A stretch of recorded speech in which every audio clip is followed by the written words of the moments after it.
Pinangunahan ng 2nd South Cotabato Provincial Mobile Force Company o 2nd SCPMFC ang pamimigay ng tulong pangkabuhayan sa mga piling People's Organization o PO sa South Cotabato.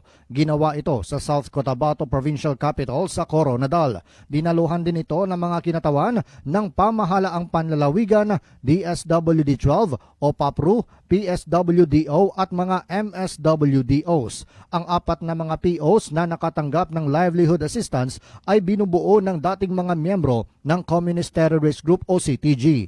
Ang mga ito ay ang Peace Builder Pamana Livelihood Program Association, Kesestobong Pamana Livelihood Program Association, Lamtakol Pamana Livelihood Program Association, Pawang nasa Lake Cebu at Kesflukek Nawa Pamana Livelihood Program Association sa Tiboli. Ang mga ito ay tumanggap ng tig 300,000 pesos na puhunan. Ang 2nd SCPMFC ay ang unang PNP unit sa Soxargen na nakapagtatag ng ganitong samahan. Ayon kay Pro 12 Regional Director Brigadier General Arnold Argente, malaki ang naitutulong ng pamana sa kapayapaan, pagbibigay ng kabuhayan at pagkumbinsi sa dating mga rebelde na wag nang balikan pa ang armadong pakikibaka.